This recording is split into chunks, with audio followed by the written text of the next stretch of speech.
బాణాలు పెట్టుకునే ఒక డబ్బా. దాన్నే అంబుల పొది అంటారు. యుద్ధం వెళ్ళే వాళ్ళకి ఇవి ఎంత అవసరమో, అవి లేకపోతే ఎంత కష్టమో యుద్ధంలో ఉన్న వాళ్ళకి తెలుస్తది. ఇక ఈ అంబుల పొది దేవునిది అనంటే దేవుడికి కూడా అంబుల పొది ఉంటుందా అనంటే యెస్, ఉంటుంది.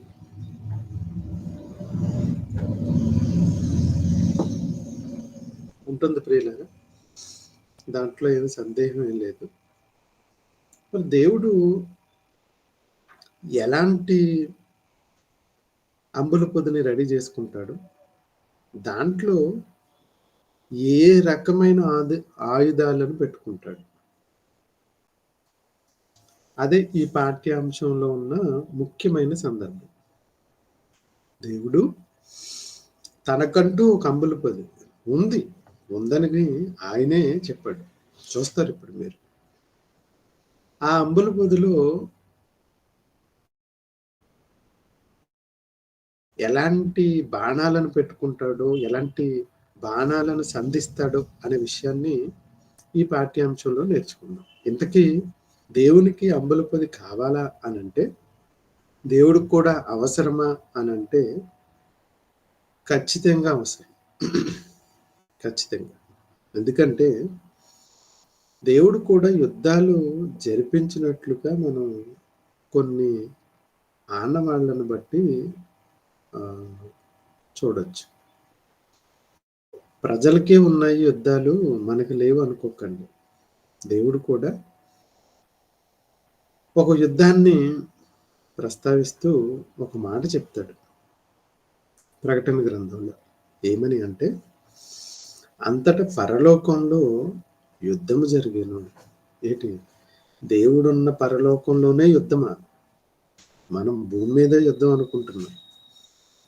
ఈ యుద్ధాల ప్రస్తావన పరలోకంలో కూడా ఉంటుందా అని అంటే, బైబిల్ చెప్పింది కనుక ఖచ్చితంగా జరిగి ఉంటుంది.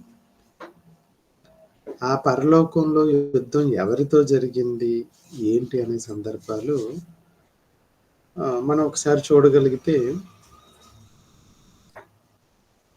చూద్దాం. 12వ అధ్యాయం 7వ వచనం. అతడు పరలోకమందు యుద్ధం చేశాను.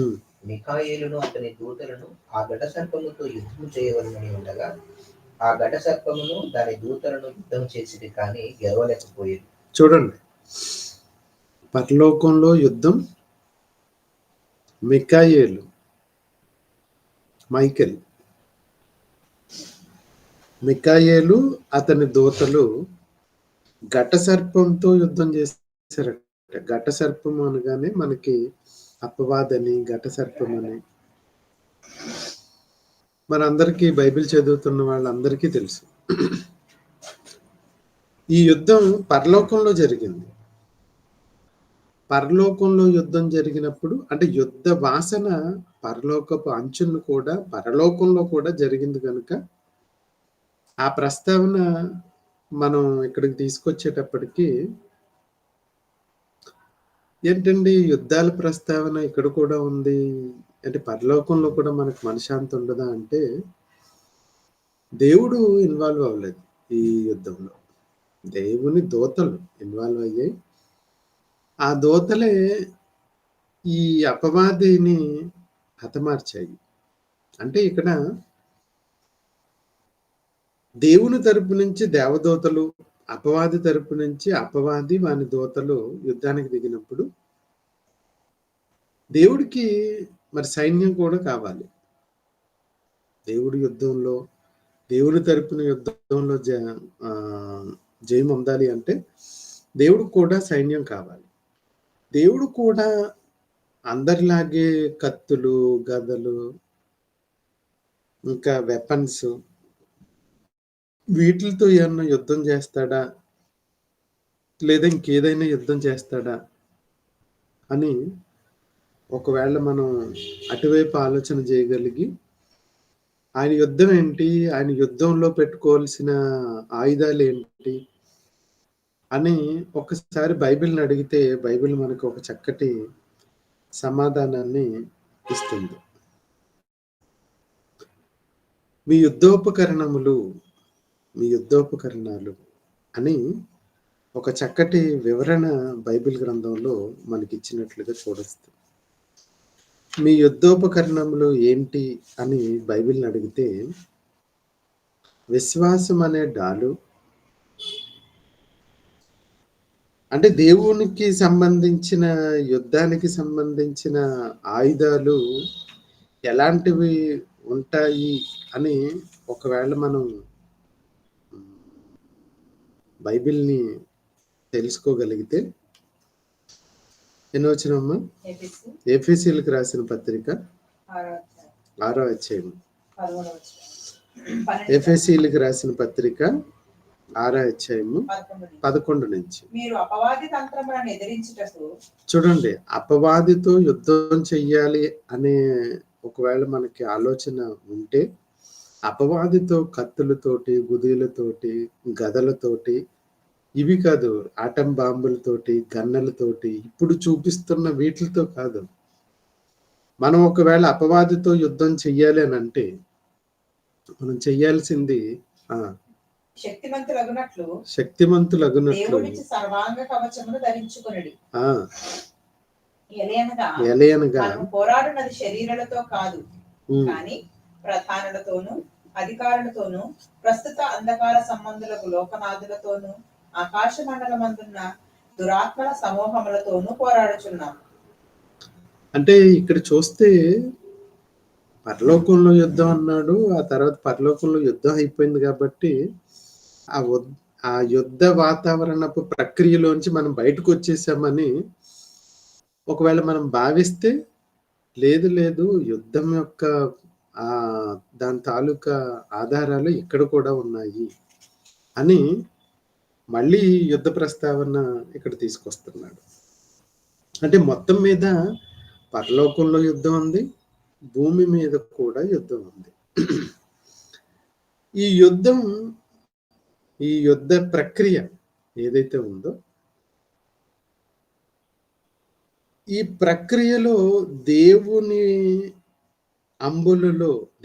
అంబులలో బాణాలుగా ఉన్నవాళ్ళు ఎలాంటి వాళ్ళై ఉన్నారు అనే విషయాన్ని తెలుసుకుని ఆ అంబులలో మంచి బాణాలుగా ఎవరుంటారు, లేదా ఎలాంటి వస్తువులు ఉంటాయి, ఎలాంటి మారణక ఉంటాయి, మారణాయుధాలు ఉంటాయి అనే విషయాన్ని ఈ పాఠంలో మనం తెలుసుకునే ప్రయత్నాన్ని చేద్దాం. సాతానుని చంపాలి, చితక తొక్కించాలి, ఆయనకి పెద్ద విషయం కాదు, ఆయనకి అది పెద్ద విషయం కాదు, కానీ మనకి పెద్ద విషయం. ఆ అపవాది పరలోకంలో ఓడిపోయాడు, పరలోకంలో దేవదూతల చేత ఓడిపోయాడు, ఇంకా అక్కడ లేడు వాడు. మీరు ఇంకా అక్కడే ఉన్నాడు అని భావనలోనికి వెళ్ళకండి. వాడు అక్కడ ఓడిపోయాడు, వాడు అక్కడి నుంచి పడద్రోయబడ్డాడు అనే మాటలు కూడా మనకి చూడగలుగుతాం. ఇప్పుడు పడిపోయిన వాడు ఎక్కడికి వచ్చాడు అని అంటే, పడిపోయిన అపవాది ఎక్కడికి వచ్చాడు అని అంటే భూమి మీదకి విడిచిపెట్టబడ్డాడు. అపవాది భూమి మీదకు విడిచిపెట్టబడ్డాడు. వాడు ఎక్కడున్నా డేంజరే, అపవాదికి ఎక్కడున్నా డేంజరే. అలాంటి అపవాది వాడు స్థానం ఇప్పుడు చూడండి, తొంట్రోడు ఎక్కడున్నా తొంట్రోడే. అది స్కూల్లో అయినా, బైబిల్ స్కూల్లో అయినా, ఫంక్షన్లో అయినా, ఎక్కడున్నా సరే అల్లరి చేసే బ్యాచ్ అల్లరి చేస్తూనే ఉంటారు. బుద్ధిమంతుడు ఎక్కడైనా సరే బుద్ధిమంతుడు. కనుక ఈ విషయంలో మనం కాస్త అవగాహన పెంచుకోవాలి. ఎందుకంటే యుద్ధం ఇక్కడ అపవాదితోటే అనే విషయం మనకు అర్థమైంది. అపవాదితో యుద్ధం చెయ్యాలి అనుకుంటున్న దేవుడు ఆ అవకాశాన్ని ఆయన తీసుకోలేదు. గమనించండి ఇక్కడ. ఆయన తీసుకోలేదు. అపవాదితో యుద్ధాన్ని చేయటాన్ని ఆయన తీసుకోకుండా వచనాల ప్రకారంగా మనం ఆలోచన చేయగలిగితే సాతానుని అక్కడ చూడగలిగితే ఎన్నో వచనం ఇది? రోమపత్రిక 16 అధ్యాయము 20 వచనం. రోమపత్రిక 16 అధ్యాయము 20 వచనం. సమాధానకర్తయగు దేవుడు సాతానుని మీ కాళ్ళ క్రింద తొక్కించేయాలనుకుంటున్నాడు. అప్పుడు మీ కాళ్ళ కింద తొక్కించేయాలంటే పవర్స్ ఎక్కడిచ్చాడు అంటే మీకే ఇచ్చాడు. మీ కాళ్ళ కింద తొక్కేయాలి మీరు వాడిని. ఇప్పుడు మన పిల్లలకి మీరు గమనించండి, మన పిల్లల్ని ఏదైనా చిన్నవి ఏమన్నా మన ఇంట్లోకి చిన్నవి బొద్దింకలు లేకపోతే చిన్న జెర్రీలు లాంటివో ఏమన్నా వచ్చినాయి అనుకోండి, ఏం కాదు నువ్వు వెళ్ళు దాన్ని కొట్టేరా, నేను ఉన్నాను కదా, ఏం తీసుకెళ్తావు, ఇది పలానాది తీసుకెళ్ళు అని మనం దానికి నేనెందుకు రావటం? ఇప్పుడు డాడీ బొద్దింక వచ్చేసింది డాడీ, నువ్వు రావాలి డాడీ అన్నాడు అనుకో, ఏం కాదురా దాన్ని తీసి బయటపడే లేకపోతే తొక్కుపడే అంటాం. ఎందుకంటే ఆ చిన్నదానికి డాడీలు అవసరం లేదు. జర్రి వచ్చింది డాడీ, పర్వాలేదు అక్కగాని అన్నగాని తీసుకెళ్ళి కొట్టుపడేస్తారు. డాడీ చాలా పెద్ద పాము వచ్చింది డాడీ అంటే పర్వాలేదు మీరు చేసేయగలరా అంటే, మీరు కొట్టగలరా అంటే కొట్టేస్తా అన్నారు అనుకోండి. అంటే మీకు ఆ ధైర్యం ఉందనుకోండి, లేదా మీకు తండ్రికి ఆ నమ్మకం ఉందనుకోండి, మిమ్మల్ని విడిచిపెట్టేస్తాడు. ఇప్పుడు దేవుడు నాయనా మీకు కాళ్ళ కింద తొక్కేయచ్చురా సాతాన్ని అన్నాడు అంటే మనం త్రొక్కగలిగిన సామర్థ్యం కలిగిన వాళ్ళమని దేవుడు నమ్ముతున్నప్పుడు మనం ఎందుకండి అపనమ్మక తెచ్చుకోవాలి? మనం ఎందుకు అపనమ్మక తెచ్చుకోవాలి? అంటే దేవుని అంబులలో ఎవరిని పెట్టుకున్నాడు అని మనకి ఇక్కడ అర్థం అవుతుందంటే మనుషులనే పెట్టుకున్నాడు. మనుషుల్ని. ఈ విషయం మనకి తెలియదు. అపవాదికి ఈ విషయం బాగా అర్థం చేసుకున్నవాడే అపవాది కూడా ఏం చేశాడు అంటే ప్రియులారా, వాడు కూడా తాను ఒక అంబుల పొదిని చేసుకున్నాడు, కొన్ని బాణాలను పెట్టుకున్నాడు. ఈ వేళ సభ్య సమాజంలో దేవునికి వ్యతిరేకంగా పనిచేస్తున్న శక్తులు ఏవైతే ఉన్నాయో ఆ శక్తులు వెనకాల అపవాది ఉండి, అపవాది మనతో పోరాటం చేస్తున్నాడు. ఎలాంటి పోరాటమో మనందరం చూస్తున్నాం అండి. ఆ రోజు పూర్వకాలంలో దేవుడు పెత్తరుల కాలంలో కానివ్వండి, ఆయా కాలాలలో దేవుడు ఫిజికల్ గా యుద్ధాన్ని చూపించాడు. ఇప్పుడు రాబోయే రోజుల్లో లేదా ఇప్పుడు ఈ కాలంలో మనం సాతానుతో ప్రత్యక్షంగా కత్తులు గుదులు ఇవి కాదు. వీటితో కాదు మన యుద్ధం. మనం పోరాడేది అసలు ఈ యుద్ధం కాదు. ఇక మరి ఆ రోజు దేవుడు ఈ అవకాశాన్ని తన ప్రజలైన వాళ్ళకి అందజేసి, మీరు యుద్ధం చేయాలనైనా మీరు నా బాణాలు లాంటి వాళ్ళు అని చెప్పిన దాఖలాలు ఏమైనా ఉన్నాయా అని ఒకసారి మనం చూడగలిగితే ప్రియులారా, ఒక మాటను మనం చూడొచ్చండి. ఇక్కడ సమూయేలు గారు గ్రంథంలో 2వ గ్రంథము 22వ అధ్యాయం, సమూయేలు గారు రాసిన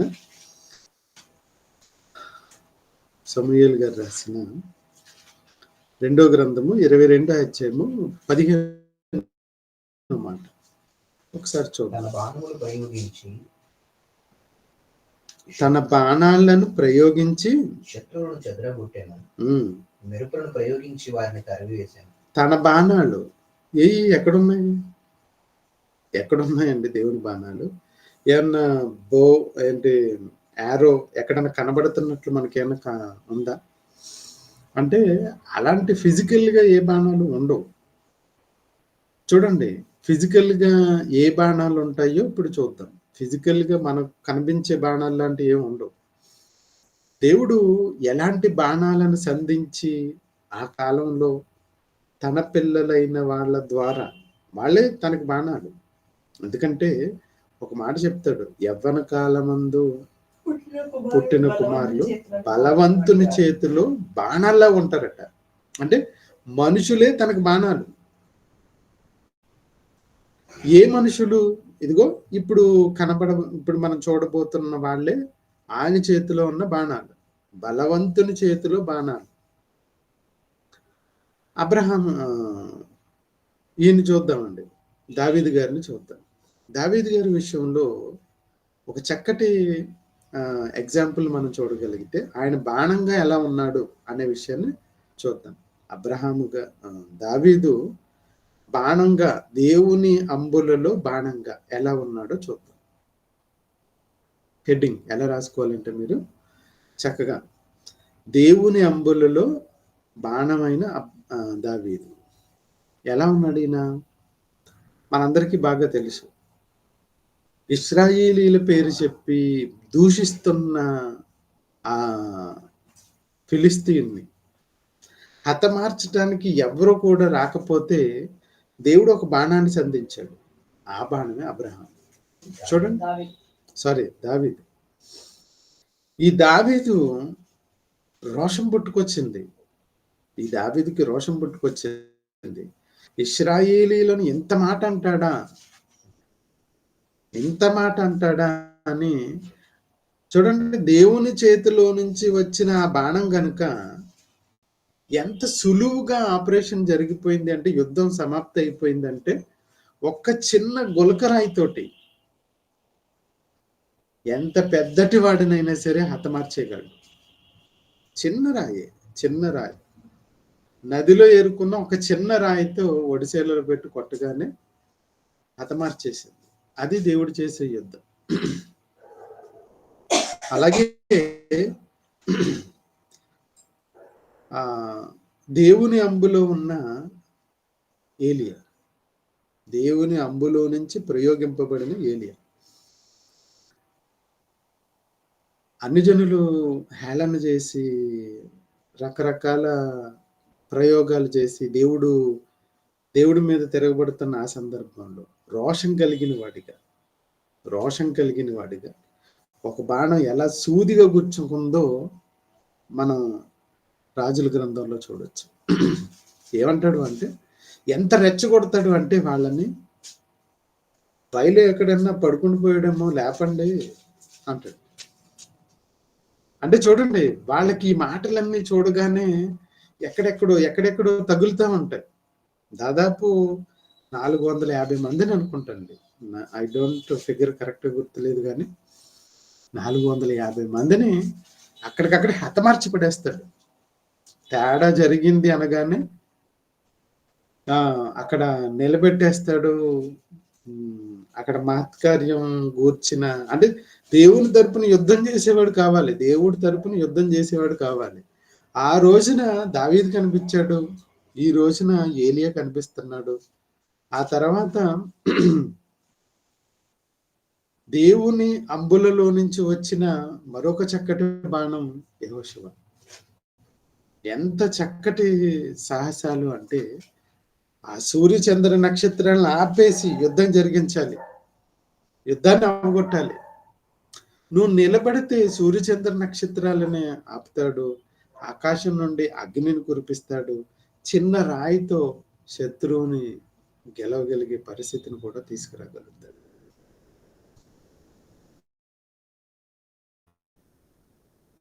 ఇవి మనం చూడగలుగుతున్నాం, ఇలా దేవుని బాణాలుగా చూడగలుగుతున్నాం. మరి ఈవేళ మనది కూడా ఇలాంటి యుద్ధమైనా? చాలా మంది క్రైస్తవులైన వాళ్ళు, క్రైస్తవ దేశాలు కలిగిన వాళ్ళు ఇలాంటి ఆలోచన విధానంతో ముందుకెళ్ళిపోయి ఏ దేశంతోటైనా యుద్ధం చేసేయచ్చు, ఎలాంటి దాన్నైనా జయించేయచ్చు అనే, దేవుడు మనతోటే ఉన్నాడు అనే ఒక తప్పుడు విధానంతో ముందుకెళ్ళిపోతున్నారు. దేవుడు ఆ రోజున కేవలం ఇశ్రాయేలీలను స్వాధీనపరుచుకోండి అన్న భూభాగాలను ఎంతవరకు ఇచ్చాడో అంతవరకే, ఇంకా అంతకు మించి ఎక్స్టెండ్ వెళ్ళకూడదు, వెళ్ళలేదు కూడా. వాళ్ళు ఉన్న భాగాల్ని స్వాధీనపరచుకోలేకపోయారు. అది ఇక పాత నిబంధన ఇశ్రాయేలీల కాలం.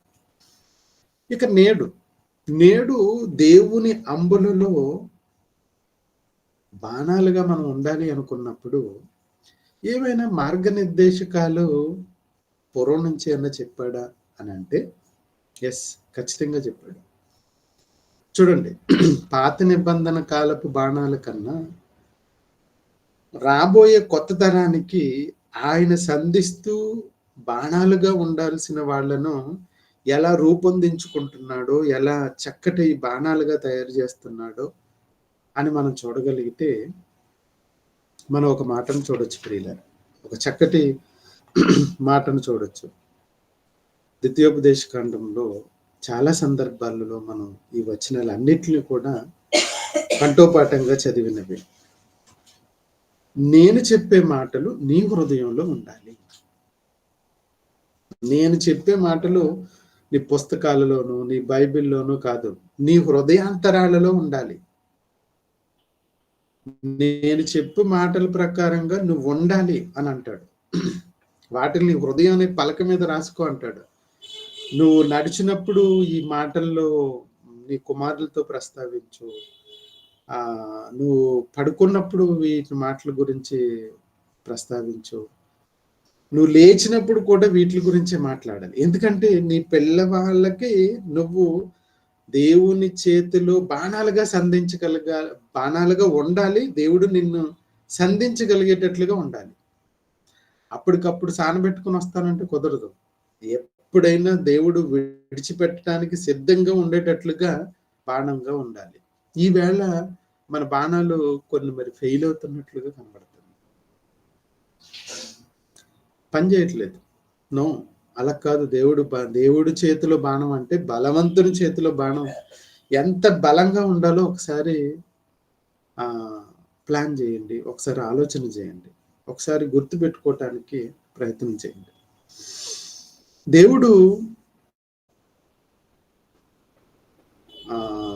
ఆ బాణాలను సరిగ్గా కరెక్ట్గా ఎలా పదును పెట్టుకోవాలి, ఎలా సానబెట్టుకోవాలి, ఎలా ముందుకెళ్ళాలి అనే విషయాన్ని చాలా స్పష్టంగా, చాలా క్లియర్గా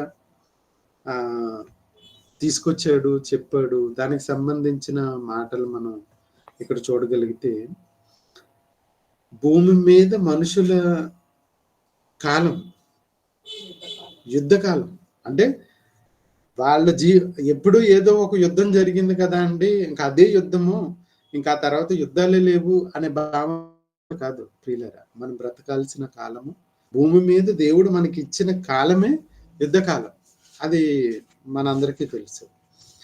ఇలాంటి కాలంలో ఒక బాలుడుగా చిన్ననాటి నుండే మనం ఎలా బ్రతకాలి, ఎలా మనల్ని మనము ప్రయోజకులుగా చేసుకోవాలి, ఏ విధంగా మనము ఆయన చేతిలో బాణాలుగా అవ్వాలి అనుకున్నప్పుడు, ఆయన చేతిలో బాణాలుగా ఉండాలి అనుకున్నప్పుడు ఏ విధానాలతోటి ముందుకెళ్ళాలనే విషయాల్లో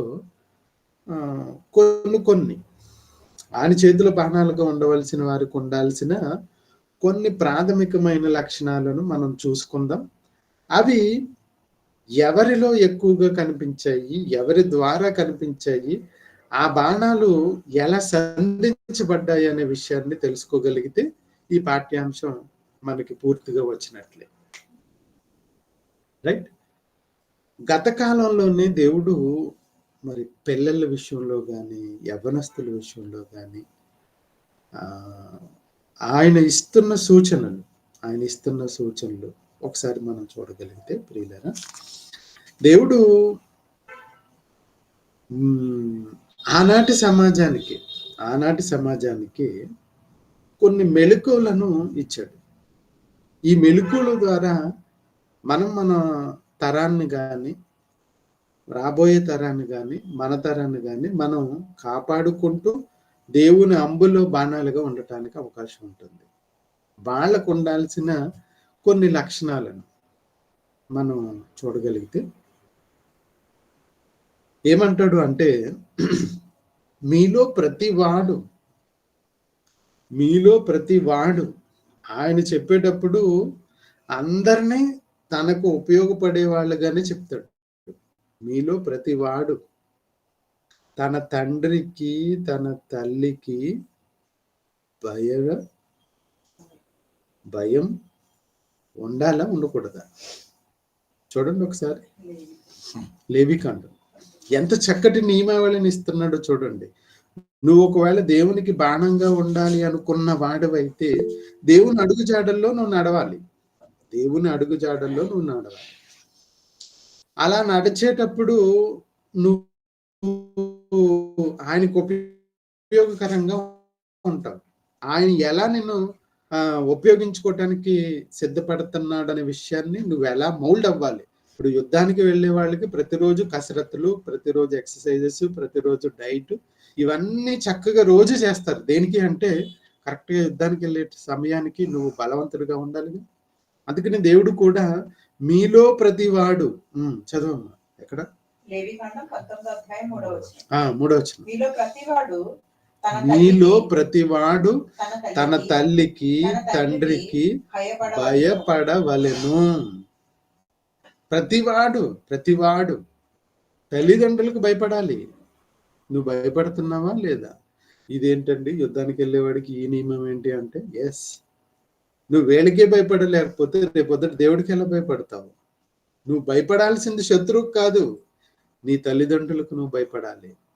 ఇంకేం చెప్తున్నాడు చూడండి. తల నెరిసిన వాని ఎదుట ఎక్కడమ్మది 30 అక్కడే ఏం చెప్తాడు అంటే, కిందకి వెళ్ళేటప్పటికి తల నెరిసిన అంటే నీకన్నా వృద్ధుడు ఎవడైనా వచ్చినప్పుడు నువ్వు కూర్చున్నావు అనుకో, నువ్వేం చేయాలో తెలుసా? లేచి నిలబడాలి.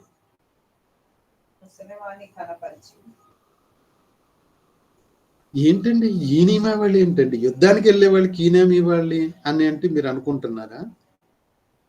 యుద్ధం మన డిఫెన్స్ లో కానీ వేళ్ళల్లో కానీ మీరు చూడండి, ఈ నియమావళి అక్కడున్న పెద్దలు ఎవరన్నా రాగానే వాళ్ళకి సెల్యూట్ చేయటాలు ఇవన్నీ ఎక్కడి నుంచి వచ్చాయి అనుకుంటున్నారు? ఇవి కాదా ఆధారాలు? ఫస్ట్ నీకు కావాల్సింది ఏంటో తెలుసా? డిసిప్లైన్. యుద్ధానికి నేను పంపించడానికి ముందు నీకు ఈ ప్రీ క్వాలిఫికేషన్స్ అన్ని కూడా చెక్ చేస్తాడు. నువ్వు తండ్రి తల్లిదండ్రుల సంరక్షణలోనే ఉన్నావా? వాళ్ళ కనుసైగుల్లోనే వాళ్ళ భయంతో నువ్వు పెరిగావా? అయితే ఇప్పుడు నా చేతిలోకి వస్తే నిన్ను నేను బలవంతుని చేతిలో బాణాలుగా నేను ఉపయోగించుకోవాలి అంటే నువ్వు నాకు కూడా లోపడతావు. భూమి మీద తల్లిదండ్రులకే లోపడుతున్నావు, తల నెరిసిన వృద్ధుల యొద్ద లేచి నిలబడుతున్నావు. అదేనా ఉంది? ఏముంది? తల నెరిసిన వాని ఎదుట లేచి ముసలివాని ముఖమును గనపరిచి. ఎక్కడికి లింక్ పెట్టాడు చూసారా? నీ దేవునికి భయపడాలి. ఈ పనులన్నీ దేనికోసం చేస్తున్నావు తెలుసా? దేవునికి భయపడేటట్లుగా నువ్వు ఉన్నావు కాబట్టి ఇదిగో ఈ ప్రక్రియ అంతా చేయాలి. ఏమండి? ఇలా చేయటం అవసరమా? అవసరం, చాలా అవసరం, చాలా అంటే చాలా అవసరం ప్రియులారా. ఎందుకు అంటే ఇలాంటి లక్షణమే ఇలాంటిదే యేసుక్రీస్తులో ఒక్కసారి చూసుకునే ప్రయత్నం చేయండి. యేసుక్రీస్తు గారి విషయంలో ఒకసారి చూసుకునే ప్రయత్నం చేయండి. చాలా సందర్భాలు ఉన్నాయి, అన్నిటిని ఈ 45 నిమిషాల్లో చెప్పలేం కనుక కేవలం కొన్ని విషయాలు మాత్రమే మీ దగ్గరికి ప్రస్తావన తీసుకొస్తాను. 12వ ఏట తన తల్లిదండ్రులకు పండగని ఆచరించడానికి వచ్చాడు. పండగ అయిపోయింది, అక్కడ వాళ్ళతో ఉండిపోయాడు. తల్లిదండ్రులు వచ్చి ఏనైనా ఇక్కడ ఉండిపోయావు అనగానే, నా తండ్రి పనులు ఉన్న మీద ఉండాలి కదా అనగానే వాళ్ళకి ఏమీ అర్థం కాలేదు, తీసుకుని వెళ్ళిపోయారు. నేను రాను, నేను ఇక్కడ ఉంటాను అనలే. వారికి లోబడి ఏం చేస్తాడో తెలుసా? చూడండి అక్కడ లోకాసు వార్త 2వ అధ్యాయం 9వ ఆయన మీరేలా నన్ను వెతుకుచుంటిరి, నేను నా తండ్రి పన్నుల మీద ఉండవలనని మీరు ఎరుగరా అని వారితో చెప్పాను. అయితే ఆయన తమతో చెప్పిన మాట వారు గ్రహింపలేదు. అంతటా ఆయన వారితో కూడా బయలుదేరి నజరేతునకు వచ్చి వారికి లోబడి ఉండెను. చూడండి, తల్లిదండ్రులకు భయపడాలి అన్నాడు. భయపడ్డాడు. పెద్దల ఎదుటను, తల్లిదండ్రులను, వారి యొక్క మరి మాట ఉంటది ఏంటన్నది, పెద్దల దయ్యందును మనుషుల దయ్యందును జ్ఞానమందును వయసునందును దేవుని దయ్యందును మనుషుల దయ్యందును. చూడండి, నిన్ను దేవుడు ఉపయోగించుకోవాలి అనుకున్నప్పుడు నీ దగ్గర ఈ ప్రీ క్వాలిఫికేషన్స్ అన్ని ఉండాలి ఉండాలి ఉండాలి. లేకపోకుండా నువ్వు రెడీ అయిపోతానంటే ఎలా? ఎక్కడికి రెడీ అయిపోతావు? దేనికి రెడీ అయిపోతావు? నీ గురించి పెద్దలు, నీ గురించి తల్లిదండ్రులు, నీకు జ్ఞానం, నీకు దేవుడు అంటే భయం, ఇవి ఉండాలి. ఇవి ఉండి వీటిల్ని సంపాదించుకొని నీవు తండ్రి ఏ పని ఉందో చెప్పండి, నేను చేయటానికి సిద్ధం, నీకు నేను బాణానుగా ఉపయోగపడతానా అని అంటే ఎస్, అప్పుడు నువ్వు బాణానుగా ఉపయోగపడతావు. ఎలాంటి బాణంగా ఉపయోగపడతావు అని అంటే, ఎలాంటి బాణంగా ఉపయోగపడతాను అంటే, ఒక తప్పు చేసి వచ్చిన వ్యభిచారమందు పట్టబడిన స్త్రీని మార్చాలి. ఇప్పుడు బాణాన్ని సంధించాలి. ఇలా బాణాన్ని సంధించేటప్పుడు ఆమె ఎలా మారుతుంది అనుకుంటున్నాం? మోషే విధించిన ధర్మశాస్త్రం చెప్పిన దెబ్బలు తినటం వల్లనో చంపేయటం వల్ల కాదు. ఆమెతో నువ్వు మాట్లాడే తీరు, ఆమెతో నువ్వు వ్యవహరించే విధానం, ఆమెను మార్చేయాలి. దీనికి సిద్ధంగా ఉందా ఈ బాణం? ఆలోచన చేయండి. దేవుడు ఎన్ని సందర్భాలు మనకు నేర్పించిన తర్వాత, లోకంలోకి వెళ్ళిన తర్వాత, లోకంలో ఉన్న వాటిని చూసి నువ్వు కూడా లోకస్తుల్లాగే మారిపోయి, నీకు దేవునికి ఎలాంటి సంబంధం లేనివాడిగా మారిపోయి లోకస్తుల్లాగా ఉండిపోతే ఇంకెప్పుడండి దేవుడి కొరకు మీరు నిలబడేది, దేవుడి కొరకు మీరు మాట్లాడేది, దేవుడి కొరకు మీరు జనాన్ని సంపాదించగలిగేది? అపవాదితో మీరు చేసే యుద్ధం ఎలాంటిది? ఈ బాణం చూడండి. క్రీస్తు అనే బాణం చూడగలిగితే, క్రీస్తు అనే బాణం అపవాది వచ్చి పేతురులోకి దూరిపోగానే దేవుని గూర్చిన సందర్భాలను తెలియజేస్తున్నప్పుడు నువ్వు ఇవి దూరం అయిపోవాలి ప్రభువా అని చెప్తున్నప్పుడు ఏదో ప్రేమ వలక పోస్తున్నట్లుగా ఉంటుంది మనందరికీ. పేతురు గారు ఆ సందర్భానికి వచ్చేటప్పటికి, తీగలుతారమ్మా, ఏంటి ప్రభువా, నేను మరణం అయిపోతాను, నన్ను రాజుల చేతికి, అధికారుల చేతికి అప్పగించబడతాను, నన్ను సిలువేస్తారు, నేను సమాధి చేయబడతాను, ఈ జరగబోయే విషయాలన్నీ చెప్పుకుంటూ వస్తుంటే ఆయన పేతురు గారు అపవాది వాణిలో దూరిపోయి, ఇవి నీకు దూరం అవును గాక అనగానే, యేసుక్రీస్తు గారు బాణం ఎలా పనిచేస్తుందో చూడండి. మార్కు సువార్త 8వ అధ్యాయం 32-33. ఈ మాట బహిరంగంగా చెప్పాను.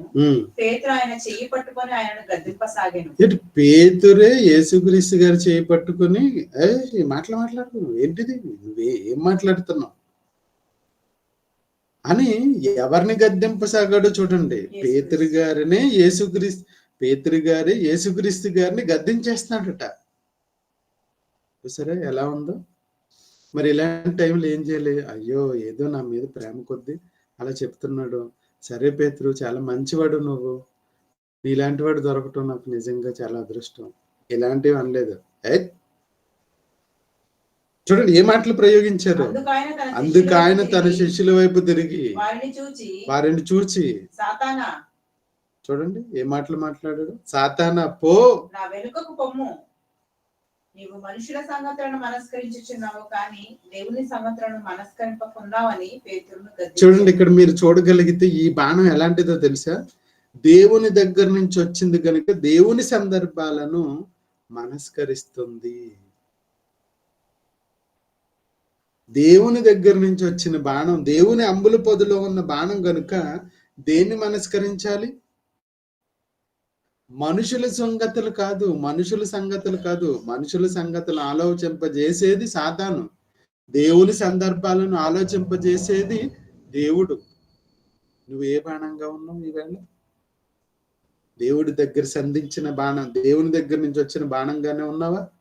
ఒకసారి నిన్ను నువ్వు చెక్ చేసుకోవడానికి ప్రయత్నం చేయండి. అలానే ఉన్నామా మనం? లేదా అపవాది విసిరిన బాణంలా ఉన్నామా? అపవాది తాను తన ప్రక్రియలు, తాను తన చేష్టలు వాడు జరిగిస్తూ మన చేత జరిగిస్తూ ఉంటే నువ్వు కూడా చేసేవాడిగా ఉన్నావేమో ఒకసారి చెక్ చేసుకోండి. కనుక ప్రియులారా,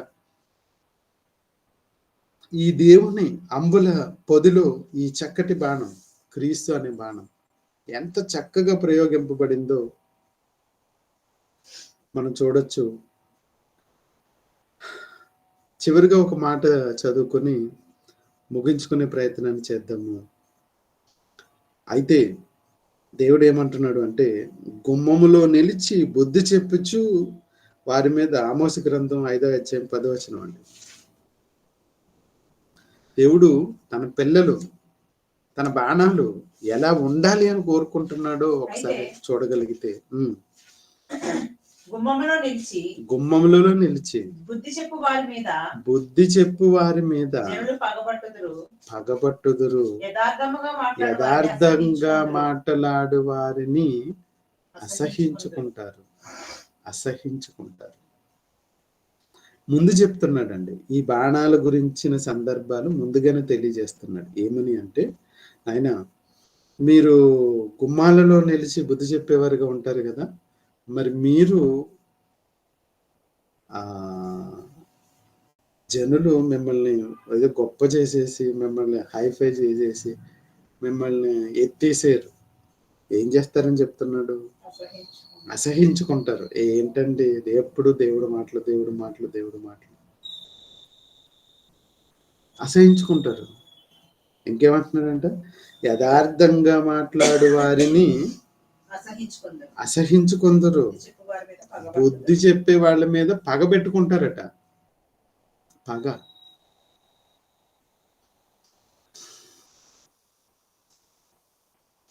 శరీర సంబంధంగా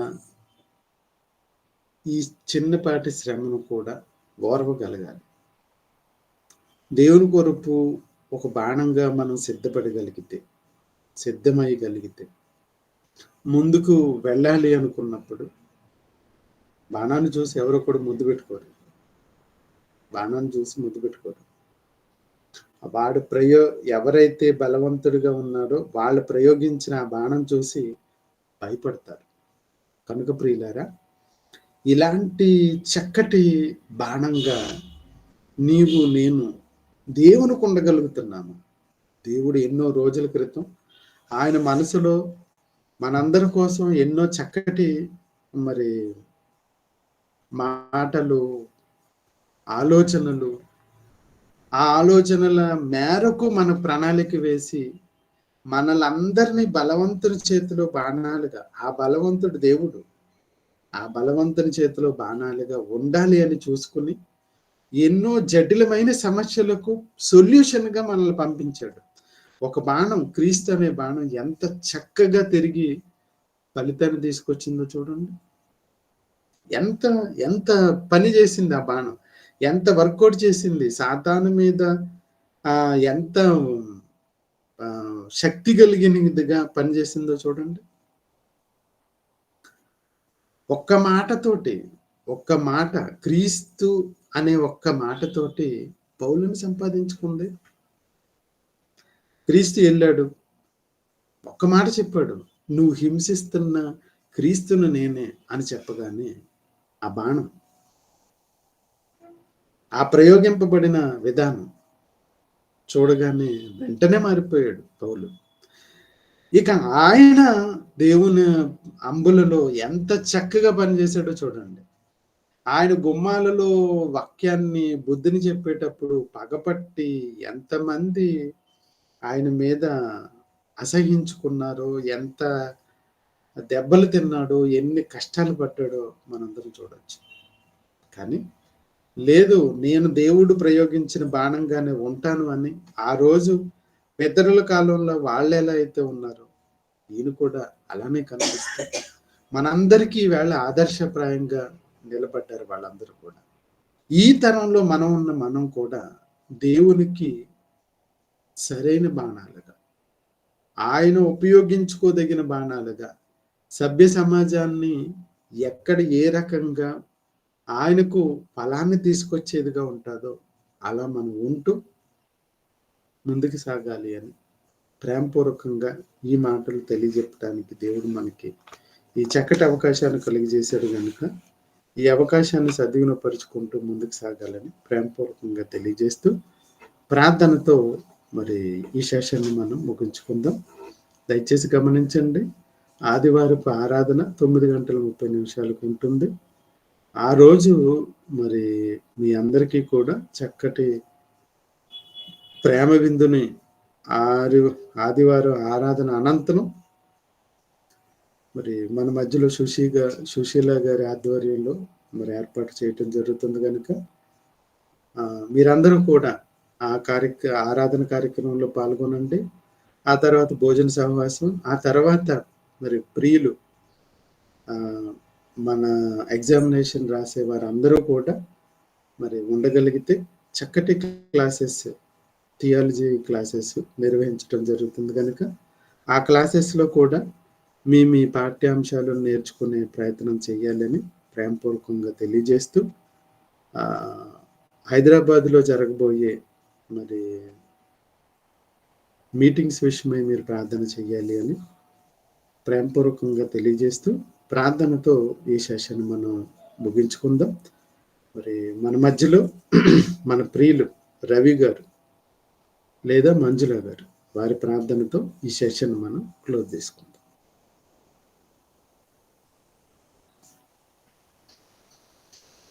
అందుబాటులో ఉన్నారమ్మా లేరా? ఉన్నామనే ప్రార్థన చేసుకున్నామండి. మహాపరిశుద్ధుడైన తండ్రి, మమ్మల్ని ఇంత సజీవ లెక్కలో ఉంచి తండ్రి మీ వాక్యాన్ని వినడానికి తండ్రి మాకు ఇచ్చిన ఈ సమయం బట్టి వందనాలు చెల్లించుకున్నాం తండ్రి. తండ్రి గడిచిన కాలం తండ్రి నీ చల్లని రెక్కల కింద తండ్రి మమ్మల్ని భద్రపరిచి తండ్రి మీ వాక్యాన్ని నేర్చుకోవడానికి తండ్రి మమ్మల్ని మాకు ఇచ్చిన ఈ సదుపాయాలు బట్టి కూడా వందనాలు చెల్లించుకున్నాం తండ్రి. అదే విధంగా తండ్రి చెప్పబడిన విషయాలు తండ్రి మేము ఎవరి సంబంధులమో తెలుసుకుని తండ్రి అలాగూ మేము మా జీవితాన్ని కొనసాగించేలాగా సహాయం చేయమని వేడుకుంటున్నాం తండ్రి. తండ్రి విన్న విషయాలు తండ్రి మేము గ్రహించి తండ్రి మీరు మాకు ఎందుకు తెలియజేశారో తండ్రి అని గ్రహించి మేము తండ్రి ఆ విధంగా జీవించేలాగన సహాయం చేయమని వేడుకుంటున్నాం తండ్రి. అలానే జరగబోవు మీటింగ్స్ లో తండ్రి హైదరాబాద్ మీటింగ్స్ కోసం కూడా ప్రార్థిస్తున్నాము.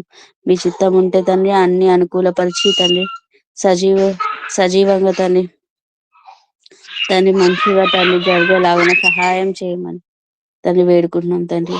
అలానే